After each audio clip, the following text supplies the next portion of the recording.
Hoy arrancamos entonces el estudio de la carta de Santiago. Yo estoy bastante emocionado que podamos navegar esta carta. Es una carta muy significativa, muy particular. A manera de introducción y para darnos un marco de trabajo por las siguientes 5 semanas, que ahí está Mother's Day en medio, por cierto, a todas las mamitas lindas, las vamos a celebrar como se merecen. Son unas héroes, heroínas. Las queremos mucho. Y vamos a estar viendo el día de hoy un poco de quién es Santiago, o sea, el autor de la carta. También vamos a ver cuál es la audiencia, porque al autor, su audiencia, ¿quién es la audiencia? ¿A quién le dirigió la carta? Porque hoy la leemos tú y yo y podemos aplicarla a nuestra vida, pero esta carta significa una cosa porque es enviada a una audiencia con un significado. Pero gracias a Dios por su bendita palabra y su multiforme gracia que nos llena, que vemos la palabra de Dios y podemos ver esa palabra que es como un arma de 2 filos que nos llega, que nos pega, que nos habla, que nos puede transformar. Así Santiago le estaba hablando a un grupo de personas específicas de las cuales quizás no estamos nosotros familiarizados con. No importa, la palabra de Dios no tiene barreras. No tiene impedimentos, siempre llega a ser aplicada en nuestras vidas. Pero significa una cosa. Por eso es importante el contexto, por eso es importante ver qué significa algunas palabras claves para poder entender el significado y qué está tratando de hacer el autor, qué mensaje está tratando de dar el autor y cómo tú y yo podemos aplicarlo. Bien, hablemos entonces un momento del autor y luego hablamos de la audiencia. El autor es James, Santiago.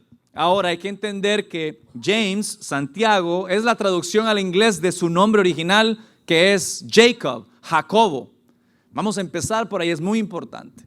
Ahora, Jacobo es un personaje más que interesante, muchísimo más que interesante, porque Jacobo es oficialmente de sangre el medio hermano de Jesús. Ya va por dónde. Espérate, hay un libro en la palabra de Dios, en la Biblia, que fue escrito por la sangre de Jesús, por su familia. Yo sé que en nuestra religión tradicional a veces se nos ha enseñado que María no tuvo más hijos, pero tú puedes ver en la palabra de Dios que claramente está estipulado que ella sí tuvo más hijos. Claro que sí. Y uno de ellos fue Jacobo. Es tanto lo que está en la palabra de Dios al respecto a esto, ¿verdad? Y por cierto, María sigue siendo la mujer escogida por Dios, como la vemos nosotros, la mamá de Jesús. ¿Qué le parece? Nada más, ¿verdad? Mucho hay que aprender de María, se los puedo decir. En la palabra de Dios puedes verlo. Si la escogió Jesús para tener su hijo. Imagínate, Dios para escoger tener a Jesús. La honramos y la veneramos como la mamá de Jesús. Es la madre de Jesús, claro que sí.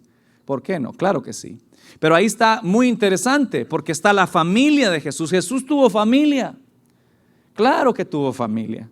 Y es muy interesante porque cuando Jesús resucita, la palabra nos dice que Él fue y se encontró a Jacobo, su hermano, antes de ver a sus discípulos. Imagínate, qué lindo, qué detalle del Señor, ¿no? Que se le presenta a su hermano. Entonces, este es Santiago, Jacobo. Por si digo Jacobo, sabe que estoy hablando de Santiago. ¿Estamos? ¿Estamos de acuerdo? Es la misma persona. Entonces, muy interesante.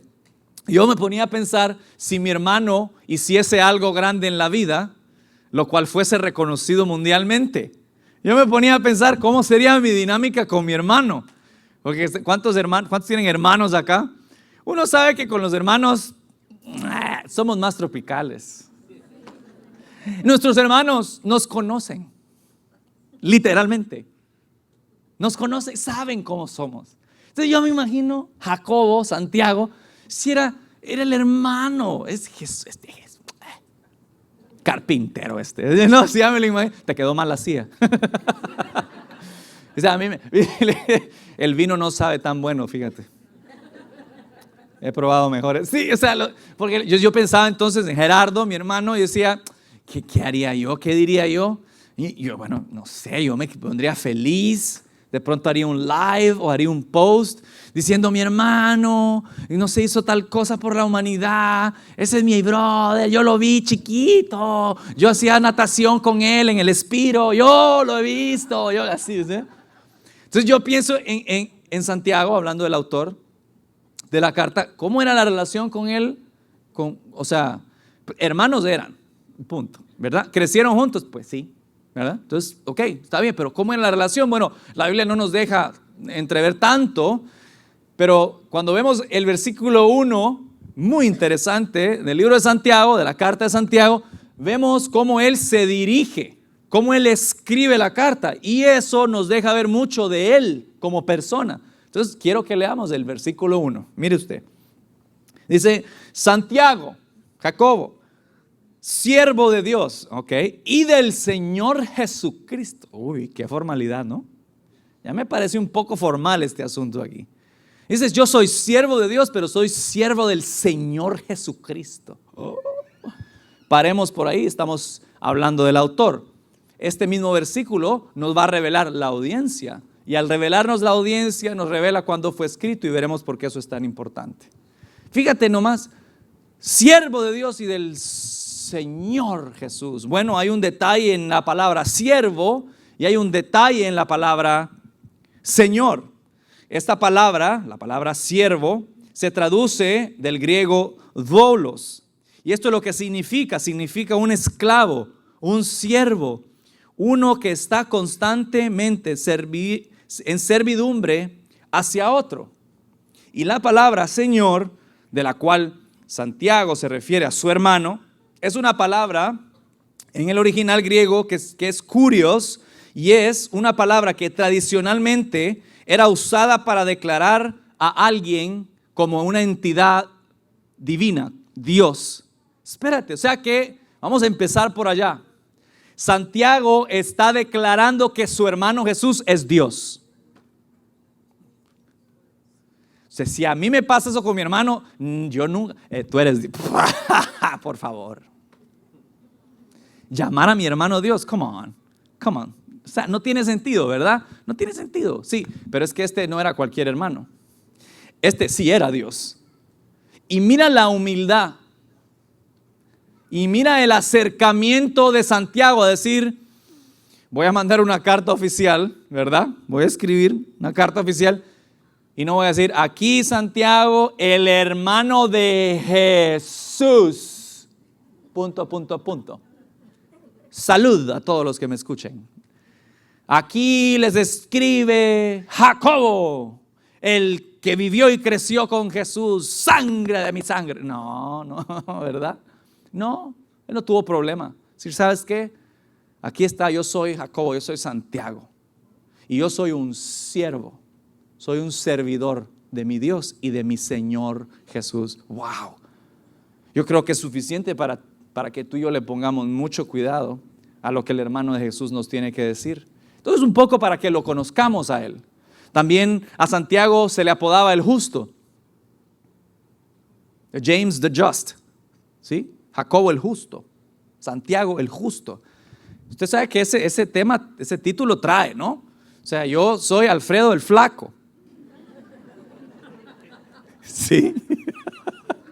Eso, claro, eso trae. Eso dice, Alfredo el flaco, pues porque estoy flaco, ¿verdad? Eso es de cariño, ¿verdad? Ya con los años, que como más flaco, sí, todo bien.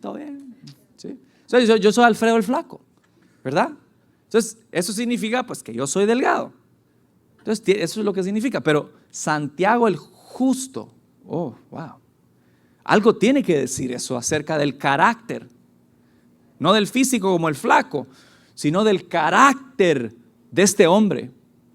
Cuando tú ves y te adentras en la historia del que vamos a pasar 5 semanas, por eso me tomo el tiempo para hablar de él, porque qué feo hablar de alguien y no conocerlo.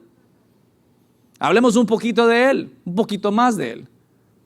Cuando él comienza el ministerio, porque al final nos dicen los registros que Santiago era pastor, era líder de la iglesia en Jerusalén.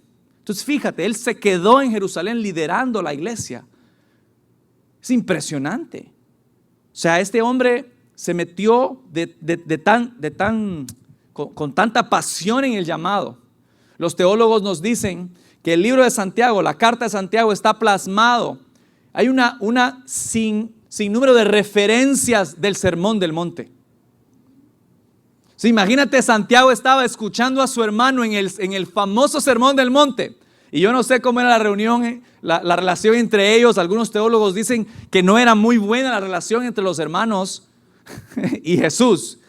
Pues vaya usted a saber por qué, ¿no? ¿Usted se imagina? El pobre ahí, uno ahí tratando de trabajar duro y Jesús resucitando muertos. Es normal que de pronto había alguna rencilla, no sé. Lo que sí sabemos es que él se convierte y empieza a seguir los pasos de su hermano Jesús. Entonces, este libro, escrito por él, esta carta escrita por él, es él el autor, pero él tiene una audiencia. Y la vemos aquí en el mismo versículo 1. Dice, Santiago, siervo de Dios y del Señor Jesucristo, a las 12 tribus que están en la dispersión, salud. ¿Qué significa eso? Las 12 tribus. ¿A qué les suena las 12 tribus? Bueno, son las 12 tribus de Israel. Cuando el pueblo sale de Egipto, ¿verdad? Y empieza su caminar hacia la tierra prometida, llega a un punto que Dios les pide que se hagan en tribus. Y se forman las 12 tribus de Israel. Entonces, la audiencia de esta carta, ¿a quién se la está enviando? Santiago es a las personas israelitas, pero hay una característica de ellos. Dice, a aquellas 12 tribus que están en la dispersión. Eso habla de la persecución que la iglesia primitiva vivió durante el libro de Hechos. Entonces, autor Santiago, la audiencia, el pueblo de Israel que salió perseguido desde Jerusalén. ¿Ok? ¿Y dónde fue escrito? Fue escrita en Jerusalén. ¿Y en qué época? Dado al evento que nos está dando aquí Santiago, hemos sabido y vemos que entre Hechos capítulo 4 y Hechos capítulo 8, esta carta es escrita. O sea que Santiago no es uno que vivió muchos años y después escribió la carta. Hermanos, aquí les mando, vivan por fe, échenle ganas en las pruebas, en las tribulaciones. No. Él estaba en el momento cuando la iglesia estaba en la persecución. Esto nos da 34 a 35 años después de Cristo. Ahí está escrita esta carta. O sea, esto es activo. Esta carta es en caliente. Es cuando están pasando la cosa. Esto nos deja saber que este es entonces el primer registro del Nuevo Testamento. De manera cronológica, esta carta debería de ir primero. ¿Cómo le parece? ¿Será algo importante que el primer documento registrado del Nuevo Testamento sea el medio hermano de Jesús quien lo escriba? Es una locura. La gran pregunta es, ¿qué podemos aprender tú y yo de esto? ¿Está conmigo? ¿Arrancamos? Arranquemos. ¿Cómo vamos a enmarcar esta serie? Bueno, cuando tú miras el libro de Santiago, su carta, vas a ver rápidamente en el capítulo 1, que va a ser nuestro primer punto de hoy, es que él se pone a hablar de las tribulaciones y de las pruebas de la vida y cuál es el propósito de estas hacia nosotros. Ese va a ser nuestro primer punto de hoy. Y el segundo punto, él, Santiago, en el resto del libro, empezando por el capítulo 1, empieza a enumerar las diversas pruebas que él menciona en la Biblia. Dice, hay diversas pruebas. ¿Cuáles? Así vamos a estar hablando el resto de los domingos en esta serie. Pero hoy vamos a hablar de la primera prueba que él presenta, que es la prueba del oír la palabra y hacer la palabra. Que lo que yo oigo lo pongo en acción. Es la primera prueba. Pero ya vamos a llegar allá. Entonces, por cuestión de tiempo, ¿verdad? Este no es un estudio bíblico de todo el capítulo porque nos llevaría hasta mañana nosotros aquí ir versículo por versículo. Pero a manera del tema, ¿verdad? Vamos a tocar dos extractos. Primero del versículo 2 al 4 y luego del 25 hasta el cierre en el 27 para cubrir nuestros dos puntos. Muy bien, primer punto. ¿Cuál es el propósito de las pruebas y las tribulaciones en nuestra vida? ¿Será que sufrir? ¿Será que dolerse? ¿Será que pasar momentos difíciles y oscuros es por pura casualidad? ¿Será que es tan malo Dios que se le ocurrió en un día malo dejarnos el dolor para que se entretenga Él viéndonos, agonizando en la vida? ¿Será que es porque sí? Es que así es la vida y punto. No hay más. Es un infinito agujero negro. Oh my God. Qué dramático. ¿O será que lo que tú y yo pasamos y lo que tú y yo experimentamos y las pruebas y las dificultades y el fuego de la vida tendrá algún propósito? Pues Santiago nos los quiere dejar saber en este primer capítulo. Mira el versículo 2, vamos a empezar por ahí a hablar de las pruebas y de las tribulaciones. El versículo 2 dice: hermanos míos, tened por sumo ¿qué? Cuando os halléis en diversas pruebas. ¿Cómo?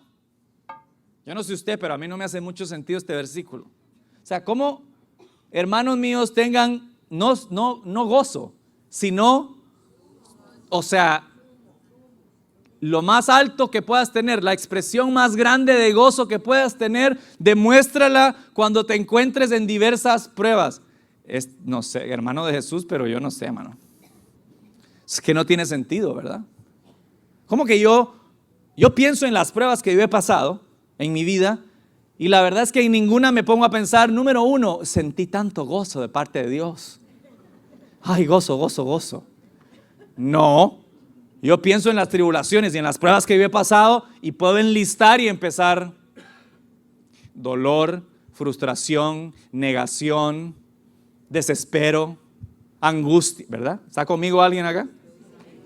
Yo recuerdo, nosotros tenemos 2 hijos, Isabela de 12, Luca de 9. En medio, yo he contado aquí, Stephanie también ha contado que tuvimos 2 pérdidas en medio de los 2 bebés. Entonces usted me va a decir a mí que lo que este versículo significa, que es cuando nosotros perdimos los bebés, yo iba caminando y venía aquí a la iglesia. Hola familia, ¿cómo están? Perdimos 2 bebés, ¡yay! Dios es bueno. ¿Really? No, pero es que eso no es lo que está diciendo ahí. Porque el gozo, me he dado cuenta que más que ser algo externo, es algo. Esa fue una etapa muy dura para nosotros, porque no había cuestión, porque habíamos tenido las 2 pérdidas, estábamos totalmente bien. Entonces fue muy frustrante para nosotros vivirlo. Sé que muchos han pasado por eso también. Entonces, cuando aquí me está diciendo que hay que tener sumo gozo, cuando, que por cierto no dice y si, sino que dice cuando se enfrenten. Ya de entrada nos está dejando saber Santiago que nos vamos a enfrentar con pruebas, y ustedes no me van a dejar mentir, que por más que queramos, igual van a venir pruebas a nuestra vida, igual vamos a tener momentos duros y de dolor. Es inevitable. Inevitable. Así. Y entonces estos comentarios de adelante están no pagados. Dice: deje de cantar, siga predicando mejor. Gracias. Wow, gracias, qué motivante. Entonces, yo en ese momento, yo no estaba, ay, qué bonito Dios. No, tenía muchas emociones encontradas, mucho dolor, era una pérdida. Sí, pero ¿qué encontré adentro de mí? Ojo acá. ¿Qué encontré dentro de mí? ¿Qué hubo aquí adentro para responder a la tribulación? ¿Qué había aquí adentro para responder a la prueba? Esa es la pregunta que nosotros nos tenemos que hacer. Y me encanta porque es exactamente lo que Santiago nos explica, cómo manejar esa dinámica.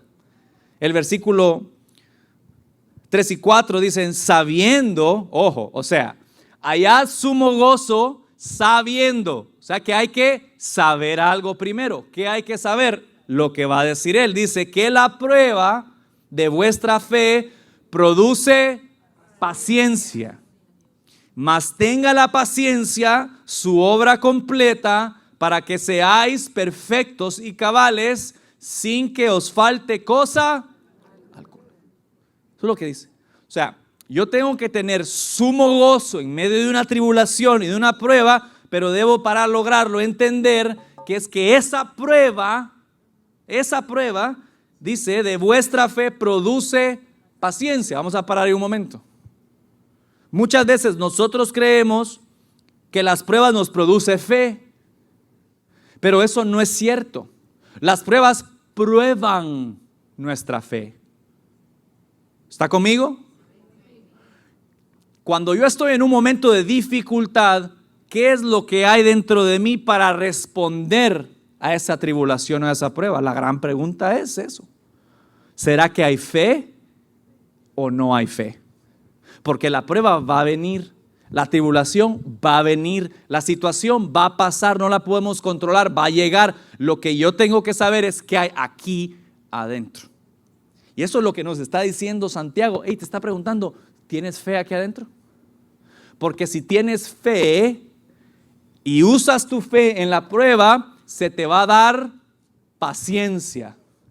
Ay Dios, ¿cuántos pacientes hay aquí? Pero no pacientes de hospital, ¿cuántos pacientes de tener paciencia?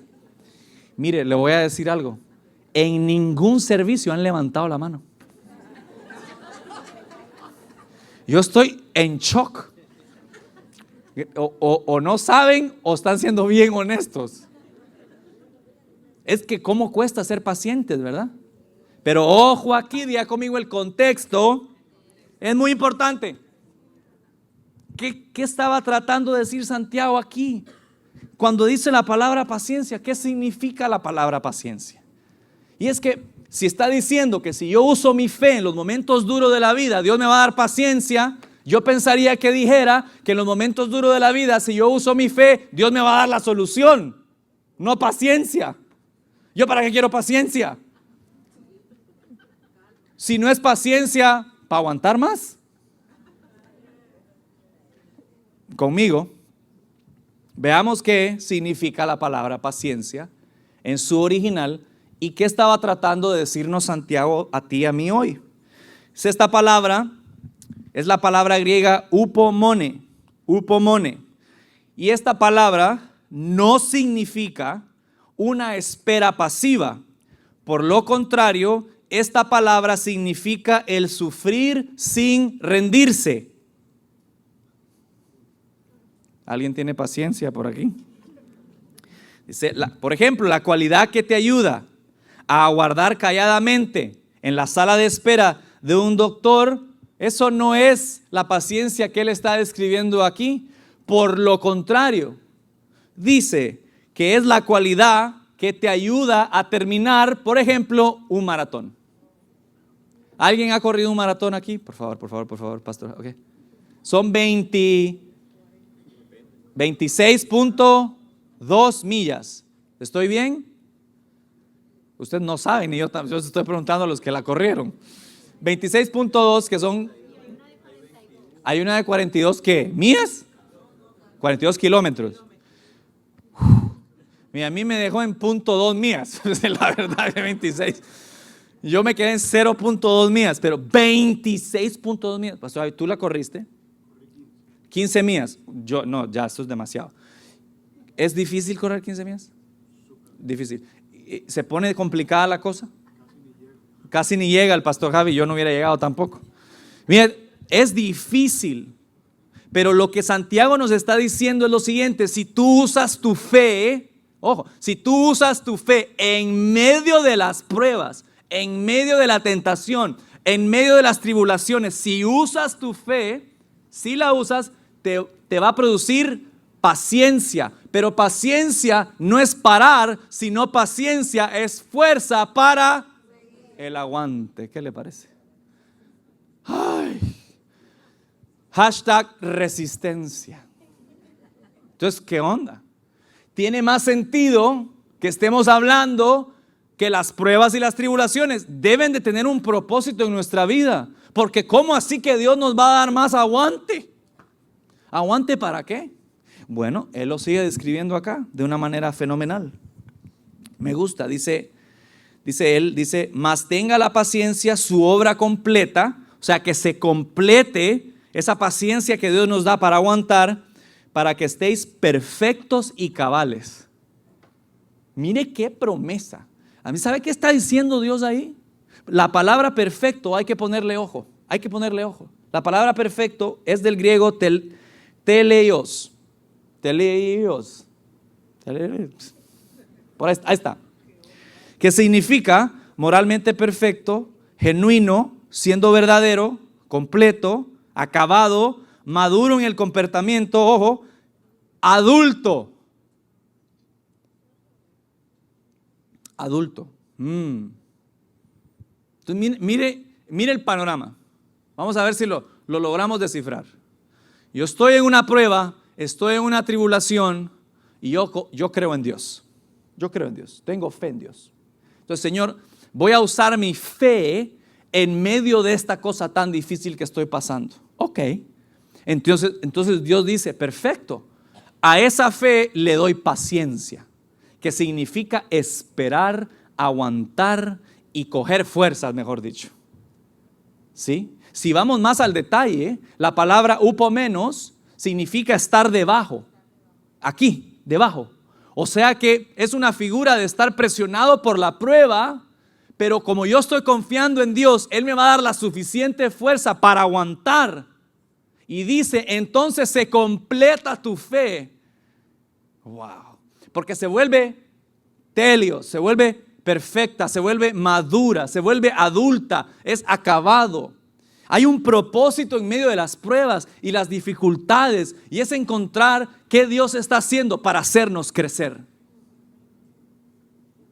¿Qué Dios está haciendo y permitiendo en nuestra vida? No para que suframos porque sí, sino para que suframos para poder crecer. ¿Para qué quiero yo crecer en mi vida? Para parecerme un poco más a Cristo. Yo quiero ser más como Jesús. Usted dirá, eso no está muy atractivo, Alfredo, la verdad. 26.2 millas, por eso, yo no sé si le entro. ¿Cómo no le vamos a entrar a ser más como Dios? O a parecernos más como Jesús. Si es que si yo decido atravesar las pruebas con fe de mi vida, sabiendo que voy a crecer, no que me van a aplastar, sino que voy a crecer en mi carácter y me voy a parecer un poco más a Jesús, ¿cómo no voy a querer eso yo en mi vida? Si es que voy a ser más como Jesús. ¿Qué significa ser más como Jesús? Bueno, si voy a ser más como Jesús, significa que voy a pensar más como Jesús, que voy a sentir más como Jesús y que voy a actuar más como Jesús. O sea, si yo crezco como Jesús, voy a amar como Jesús. Eso significa que voy a amar mejor. ¿Quién no quiere tener más amor en su familia? O crecer en las relaciones. Pues qué mejor manera que seguir el ejemplo de Jesús. Yo quiero crecer en mis finanzas.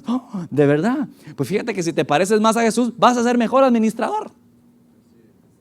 Y como soy mejor administrador, voy a manejar mejor mis recursos, porque Dios me va a decir dónde, cómo, y se va a mostrar en mi vida. No es arte de magia, porque todo esto está sujeto a pasar por las pruebas y ser aprobado. ¿Está conmigo todavía? Necesito un voluntario. Está Carlos Gabriel, ¿está aquí? ¿No está? Ya que el papá me ayudó en el primer servicio, ay Dios, venga, ya sabe lo que le... Entonces vamos a hacer un ejemplo. El papá, qué irónica es la vida, el papá le va a poner una carga a su hijo. Ay Jesús. Esta es la piedra de la tribulación. Bien. Ya sabe, ya estuvo 2 servicios, ya sabe lo que tiene que hacer. Entonces, y quiero poner, ok, ahí estamos, mire.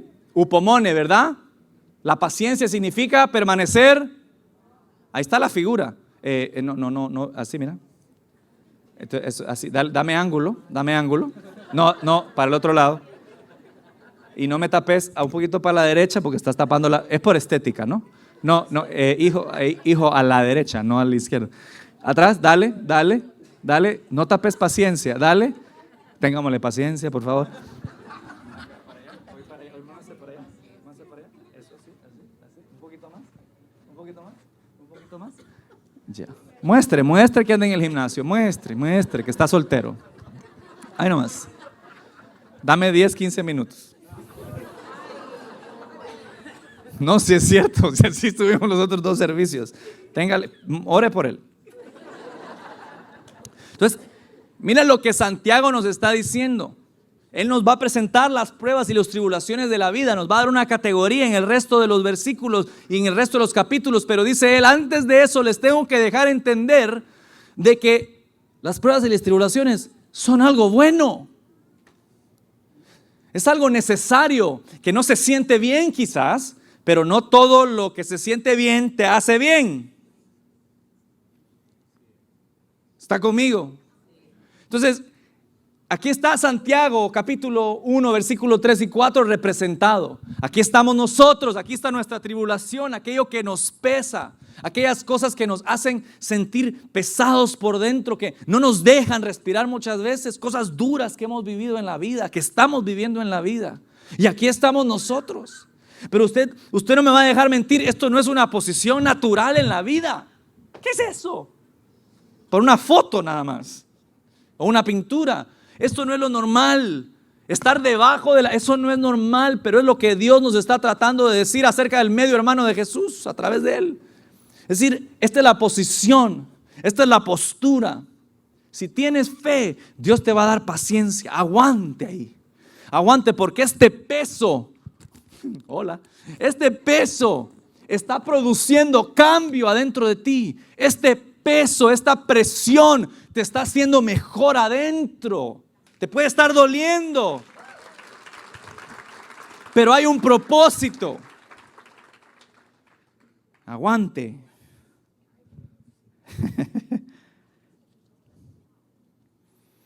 Cuando yo uso mi fe en las pruebas y en las tribulaciones, como Gabriela ahorita, esto es una prueba y una tribulación. Bueno, o se convertirá en pocos minutos. Y yo decido creer en Dios y usar mi fe. Dios, aunque yo me vea así, me va a dar el suficiente aguante, me va a dar la suficiente fuerza, que se llama la paciencia, en inglés dice steadfastness.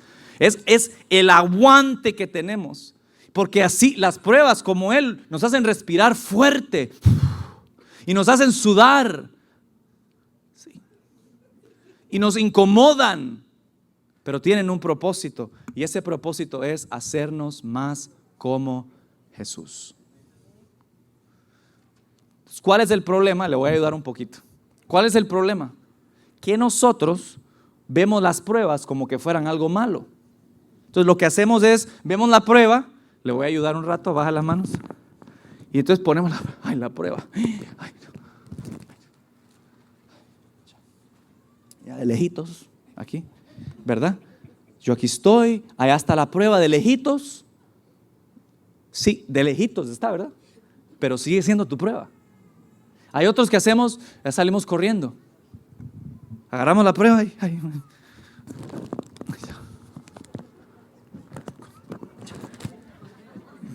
y entonces salgo corriendo, ¿verdad? 0.2 millas. Digo, ya. Seamos honestos, ¿ya? ¿Será que la prueba ya no está? ¿Quiere ver si está? Yo no soy mago, ¿eh? Todavía está ahí. Yo sabía, todavía está ahí. ¿Sabes cuál es el problema con toda esta dinámica? De salir corriendo y de meter las cosas por debajo de la alfombra y los elefantes y toda la serie de enero y de febrero. Todo eso es que todo esto cansa. ¿Sabe por qué? Porque esto es pesado.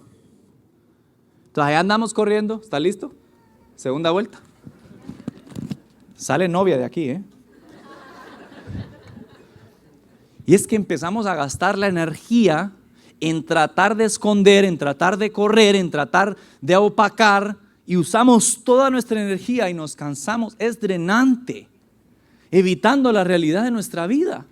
Es drenante. ¿Qué tal si más bien usáramos esa fuerza para afrontar la tribulación, para afrontar la tentación, para afrontar la prueba que tenemos, y sabiendo que si confiamos en Dios, Él nos va a dar la fuerza, lo vamos a lograr?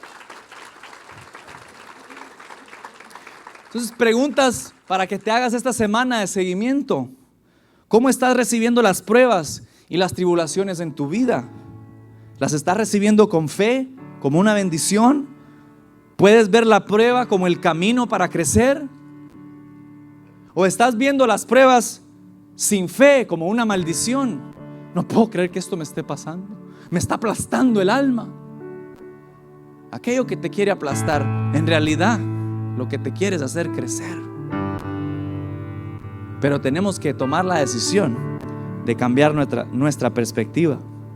De pronto te sientes hoy y dices, no, pues muy bonito que lo diga, pero yo sí me siento aplastado hoy por la vida.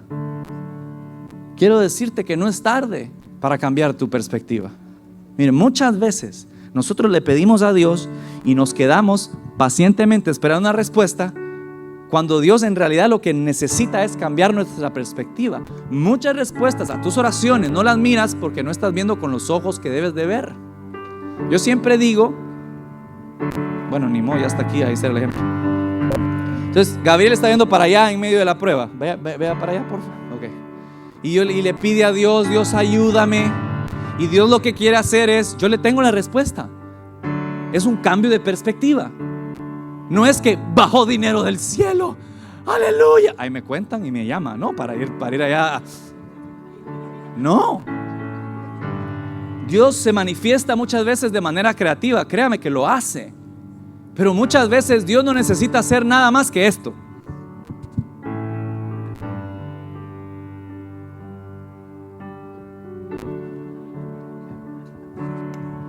¿Estás viendo donde estabas viendo antes? Lo dudó, pero no. Estás viendo en una manera diferente. Es un cambio de perspectiva.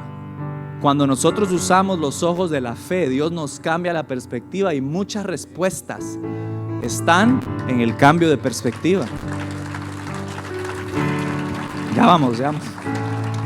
Entonces, ya que entendemos y decidimos entender que el propósito existe en nuestras pruebas, que hay propósito del dolor en nuestra vida, entonces ya viene Santiago y se expresa y dice, toquemos la primera prueba. Y esta prueba es la prueba del oír y del hacer. Ya casi estamos.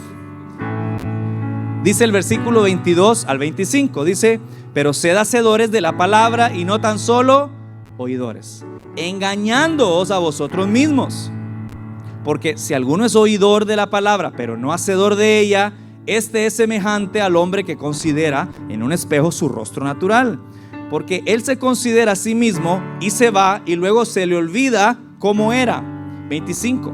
Mas el que mira atentamente en la perfecta, una vez más la palabra, en la perfecta, en el completar de la ley de Dios, que es la ley de la libertad, y persevera en ella, no siendo oidor olvidadizo, sino hacedor de la palabra, de la obra, este será bienaventurado en lo que hace. Entonces Dios dice, primera tentación, primera prueba que vivimos en la vida es la prueba del oír. No en ningún orden específico, pero Él lo presentó así. Es el oír y luego hacer lo que uno escucha.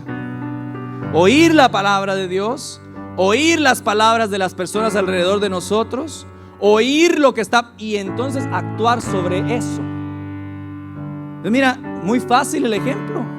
En casa muchas veces estamos y de pronto nuestras esposas dicen algo y nosotros no estamos, esposos. Nadie dijo nada. Es que seguro no me están oyendo ahorita tampoco. No pensemos en el partido ahorita ni en la comida. Espere, ya vamos a terminar. Entonces yo estoy, que escuchamos, mi amor, sí. No sabemos, no, ya perdimos. Nos pasa, acá por ejemplo nos pasa. Mire, vamos a ser honestos, ¿me permiten ser honestos?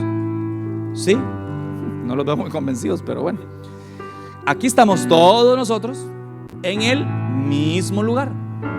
Mismas sillas, mismas luces, mismo equipo de alabanza, mismo piano, mismo aire acondicionado, gracias a Dios. Misma persona hablándoles, ¿verdad? Mismo ejemplo de aquí, ¿verdad? Vivo ejemplo de la palabra de Dios. Es lo mismo, pero la verdad es que aquí todos están oyendo como quieren oír. Y como nosotros actuamos en base a lo que, si quieres actuar bien, tienes que oír. Hay que oír bien. El primer paso es oír. Y no solo es oír bien. Si yo escucho, cojo esto y lo llevo hacia mi corazón a internalizarlo, tengo una opción de entonces hacer un paso de acción y cambiar y ver los resultados. Por eso muchos de ustedes, hoy aquí algunos se van a ir y van a decir: ¿qué hora entra el servicio? ¿Y de qué hablaron? No sé. Pero el pobre muchacho de la pelota, ahí ese sí que sufrió ahí. Y hay otros que se van a ir y van a decir: me clavó mucho, pobrecito el muchacho de la pelota, pero me cayó mucho la palabra. Yo de pronto estoy yendo y no estoy, ¿verdad? O de pronto estoy viendo las pruebas de manera equivocada. Entonces yo te voy a dar un paso de acción hoy. Ya estamos terminando. El paso de acción es muy simple. Es que esta semana tú leas Santiago capítulo 1. Eso sí. O sea, que tomes el tiempo en la semana para leer Santiago capítulo 1. La verdad es que algunos lo van a hacer y algunos no. Y no te estoy juzgando, te estoy diciendo que la verdad, porque aquí cada uno escucha como quiere. Y según lo que escuchamos vamos a actuar. Por eso es una prueba. Lo que pasa es que no podemos esperar los mismos resultados si no hacemos lo mismo. Entonces, si yo quiero que la palabra de Dios de esta semana, que la palabra de Dios de esta semana impacte mi vida, esta semana me voy a sentar en mi casa, voy a apartar, yo no sé, 15 minutos, 20 minutos o 5 minutos al día, me voy a sentar y voy a hacer la tarea. Voy a leer Santiago 1, a ver qué Dios me dice y lo voy a anotar. Bueno, tú vas a tener resultados por hacerlo versus alguien que no lo haga. Pues no, es que tampoco es de juzgar, es que es simple matemática, ¿verdad? No podemos esperar un resultado diferente si no hacemos algo diferente. Entonces queda muy simple. Entonces voy a terminar, ya me dio aquí el hermano, ya estoy. ¿Dónde está el cierre? Aquí está. Pregunta: ¿con qué oídos estás escuchando? ¿Estás viviendo la vida realmente presente? ¿Cómo estás poniendo en práctica lo que estás escuchando en tu corazón? Entonces cierro con la promesa que va a ayudar a este hombre a salir de su tribulación. El versículo 12 de Santiago dice: dichoso el que resiste la tentación, la prueba, al salir aprobado recibirá la corona de la vida que Dios ha prometido a quienes lo aman.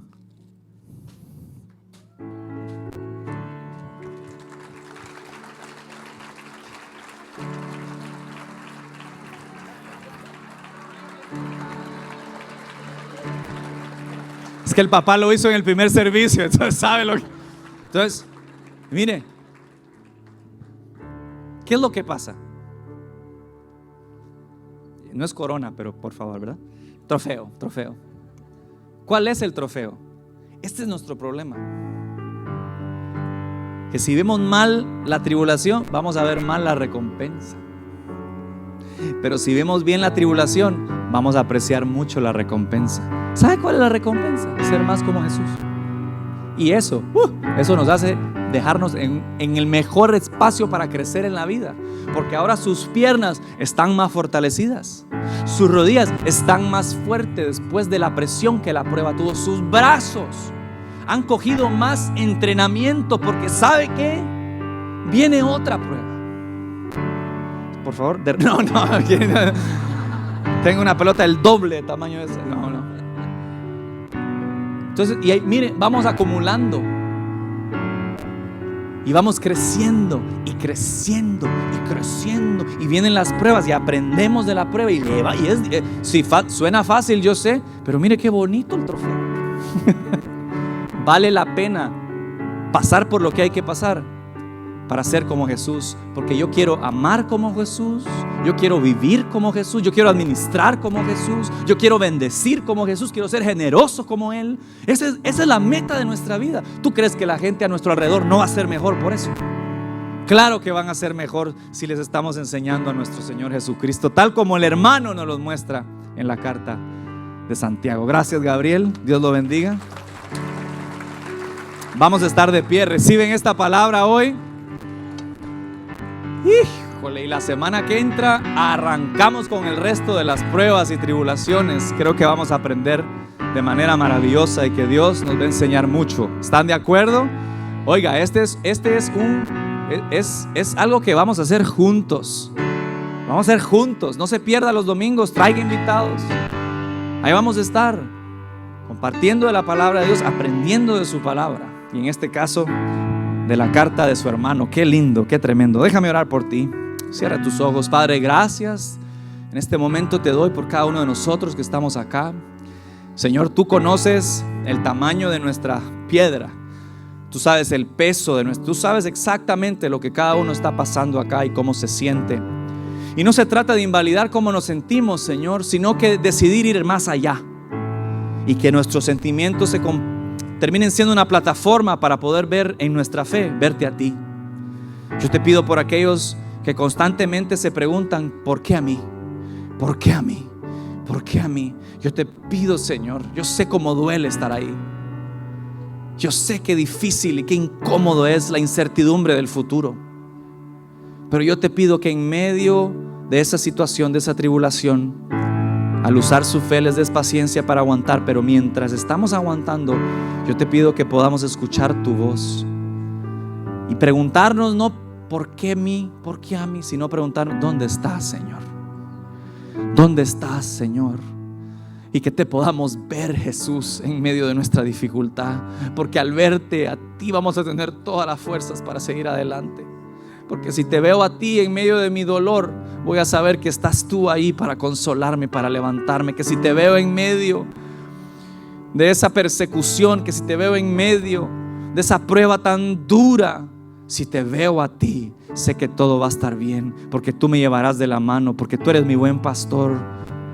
Yo te pido por cada una de las familias que están aquí representadas.